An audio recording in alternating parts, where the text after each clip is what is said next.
እንደሌላ የምትታየትን ቦታ ይመስላ መከተላት ነኝ ጥላዋ ሁሉን ትዬ የምወዳት የማፈቅራት ለኔው ብዬ አባብዬ ይህንን መረጃ ወደ እናንተ እናደርሳለን። የዩክሬን መንግስት ውትድርና ከኢትዮጵያ ወጣቶችን ይፈልጋል። ክፍያውም በወር 200,000 ብር ነው። ወይኔ በስመ አብ! ይሄ ነገር እንዴት ነው? ልሞክረው እንዴ?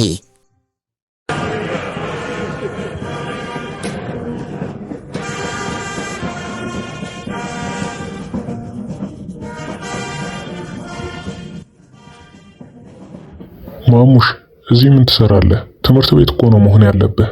አለቃ እኛ ምንም ገንዘብ የለንም። ብር ፈልጌ ነው እዚህ የመጣሁት። እንዴ አባትህስ? ኧረ የለኝም። እሺ እናትህስ? እናትም የለኝም። አጎት? የለኝም። አክስት? የለኝም። እንዴ ወንድምስ? የለኝም። እህት? እህትም የለኝም። እሺ አክስት ልጆችስ? የለኝም። እና ምንም ጠባቂም አሳዳጊም የለህም? ብቻዬን ነው የምኖረው። ማንም የለኝም። ኡጁሉ እዚህ ምን ትሰራለህ? እንዴ ይሄ ደግሞ ኬት የመጣ ገጣባ ነው? ይሄ ሰውዬ ማን ነው? ኧረ እኔ ከዛሬ ውጪ የማይቼው አላውቅም። ምን? ምናልባት ለምልመራ ከመጡት መሀል አንድ ይሆናል። ገንዘብ ፍለጋ። እያቀለድክብኝ ነው? ምን አይነት አሳፋሪ ናቸው! ገና ሳይነጋ እንኳን ገንዘብ ፍለጋ እዚህ ድረስ የመጡት። ኡጁሉ እዚህ ምን ትሰራለህ? ይሄ ደግሞ ምን አይነት መጥፎ እድል ነው? እሺ እሷስ? ማንም የለኝም አላልክም? እህት አይደለች? እሷ? ኧረ እሷ ከኛ ቤት ቀጥሎ ያለችው የጎረቤታችን ልጅ ነች። ወንድሜ እኔን ኡጁሉ ልጅ እዚህ ሆነህ ነው እንዴ? ያ ሽማግሌ ሰው ደግሞ ማን ነው? ያ አንድ ለማኝ ነው ከኛ ቤት አጠገብ የሚኖር። በኢየሱስ ስም እኔ ይሄን ማመን አልችልም።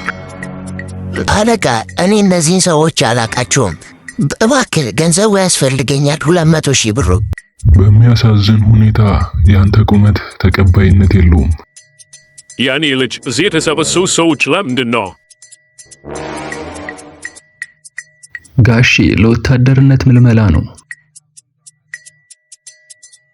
አንተ አጭር ጉቶ ቀጥ ብሎ ወደ ቤት። ሰዎች ለኑርበት ተውኝ። የኔን ቁመት ውሰደው። ከምታይም በላይ ጠንካራ ነኝ። ስለ ዕድሜ ምንም መጨነቅ አይገባህም። አያቴ እርገቴ ጠቅላይ ሚኒስትር መሆን ከቻለ እኔ ወታደር መሆን አቅተኝ። አታስብ፣ በብቃቴ ታመሰግነኛለህ። እኔ ወታደር መሆን እችላለሁ። ቤተሰቦቼ ላይክ፣ ሰብስክራይብ በማድረግ አዳዲስ አዝናኝ አስቂኝ ኮሜዲ ይዘቶችን ሊከታተሉ የደወል ምልክቷን ይጫኗት። እናመሰግናለን አብራችን ስለነበራችሁ።